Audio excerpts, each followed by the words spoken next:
Alex Moore, the Lathums. We're looking forward to the first Australian visit. I'm sure you are too. What have you heard about the country? What are you going to be planning to do when you get down here, other than a couple of gigs around the country?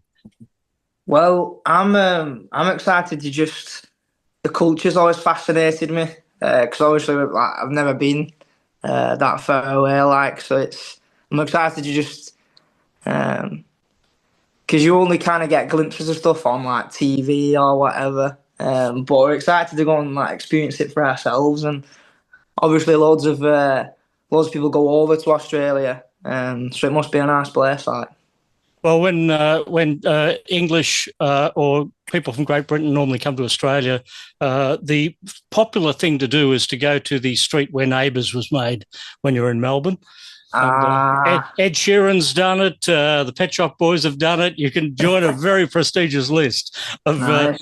of visiting British music royalty who go and get themselves into Neighbours. The Latham started out as a college project in Wigan. Looking back at it now, those early days, how formulative were they that you have brought from those days still to this day that you keep in the live energy of the band? I think I think it gave us because we started off in pubs in our local area and stuff like that, and it gave us kind of a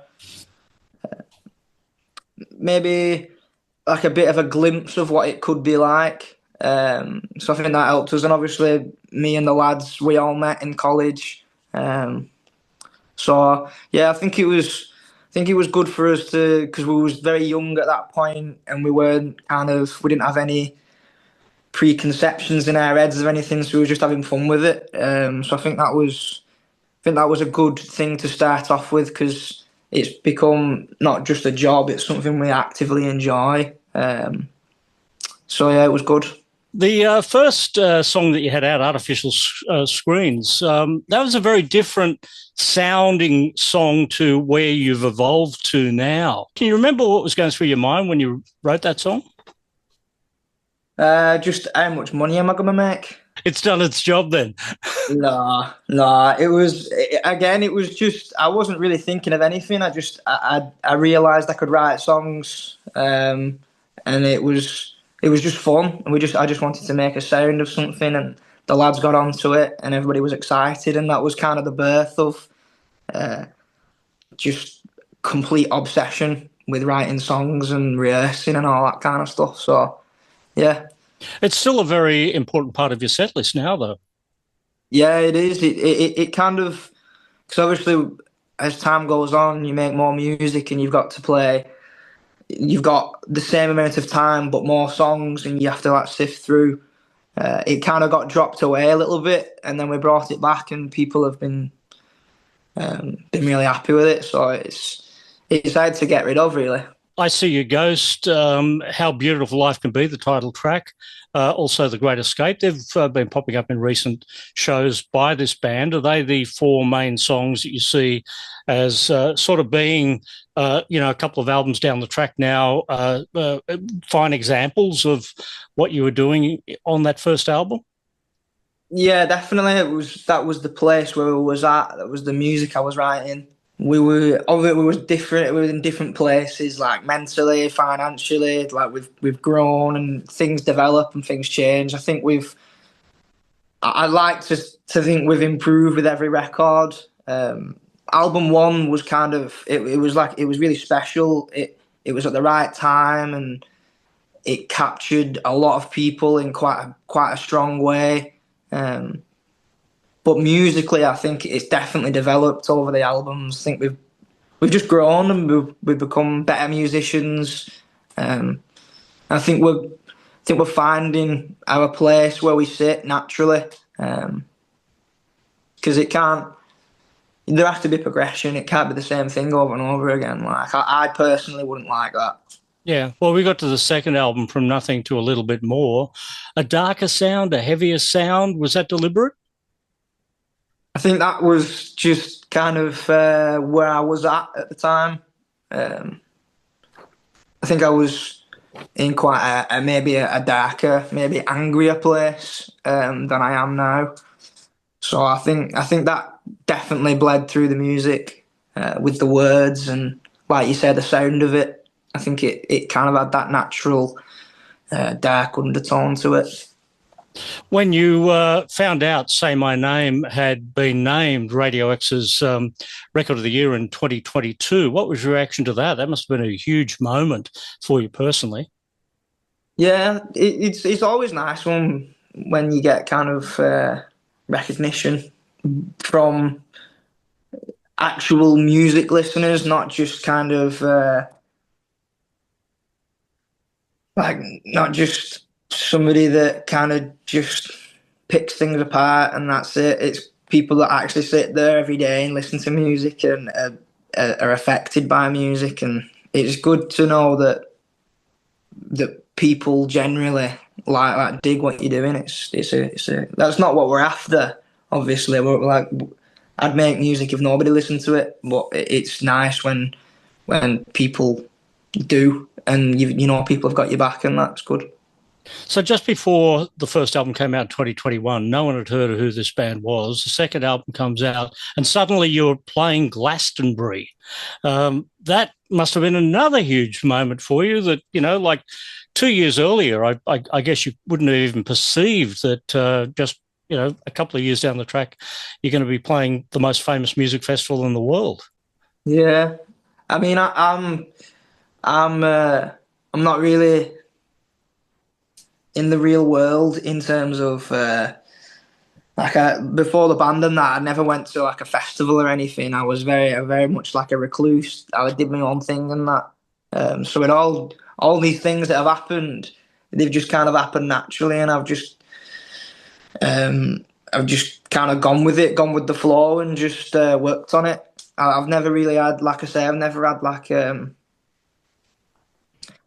something in my head beforehand. I know what I want to do, and I just work hard, and it usually works out one way or another. So were you in the real world when Brandon Flowers performed How Beautiful Life Can Be with you? I don't know where I was at that point. I was that. To be fair, that was probably one of the most surreal things. Like I know I'm saying I'm quite keep it chill and stuff like that, but that was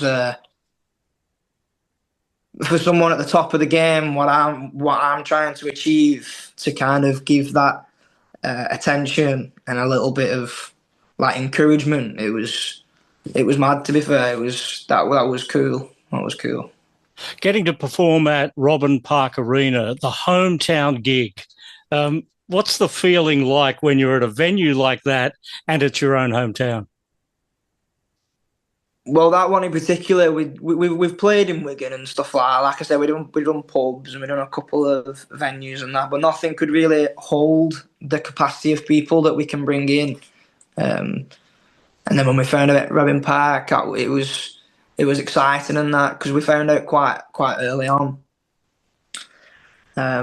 So it was nice to wake up in your own town and go to a show and play a big show with people that like I grew up with, or people that I've seen knocking about here, there, and everywhere. And it's mad to think that you can kind of bring all that together. Let's get on to the third album, which also debuted at number 3 in the UK. So that was a great success too. How did making Matter Does Not differ from the recording of the first two albums? Album 3, I think we had, because obviously when we started, it was so chaotic. Like you said, nobody had heard about us, and then a few of our songs kept getting picked up on that, and then next minute we sold our tour up and down the country, and that's something we didn't even understand. So everything was very quick, and it was we need to get like an album out, we need to do this, we need to do that, and it was constant for a good few years. And then when we got to album 3, where we had some time to be creative and think about the process before going in. We worked very closely with a man called John Kettle, He's a musical mentor. He's an amazing musician in his own right, but he the way he sees music and the way he sees us, and he understands what I'm trying to tell people and what I'm trying to show people. I think he helped with that it's very much live. A lot of the recordings was done live, and it's not kind of putting things together here and there. It's more sort of a full picture, and a full sound that kind of develops itself naturally rather than putting piece by piece by piece. I think the songwriting as well, if I do say so myself, I think the songwriting took a big step up, in terms of like the wordsmith and the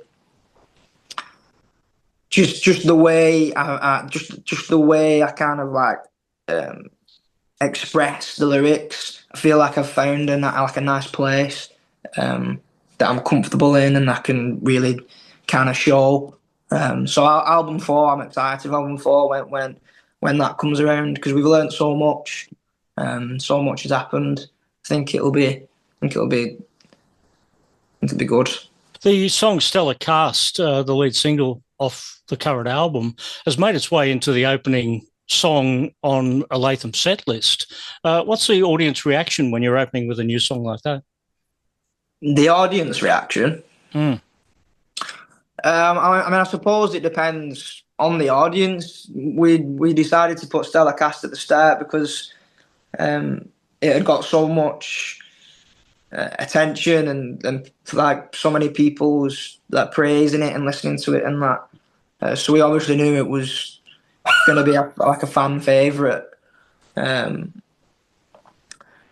I think it starts to set off really well, and I think it gives the audience, like, it's comfortable for them. They know what it is. They know where they are. So the very start of the set, people are already in there, ready, and they know where they're at, and it kind of takes pressure off. Whereas sometimes certain songs that you start with, if it doesn't grab people straight away, you kind of almost fighting a losing battle at the very beginning. But luckily, that's never happened to us. The song Heartbreaker is another fan favourite from the current album. Did you write that song with live performance in mind? No, I didn't actually, to be fair. That was developed afterwards with the engagement from the crowd. But it wasn't in my head at the time. When I'm writing, I'm solely focused on the words and what the song is trying to get across to people, and then things naturally start taking form after that. Well, we're looking forward to seeing you in Australia. The first time we'll have the Lathums touring Australia. The first of many times, we hope, Alex. Yeah, and, me too. You've got some great supports too, the Deenies, special features, the Stamps and Mid-City. So a different support act in every city. All selected to pick the city. So it's going to be a beautifully curated show. The Australian fans have been waiting a long time, so we have too. We look forward to seeing you here real soon. Beautiful. Thank you, mate. It's been great to have you here at Noise11. Nice one.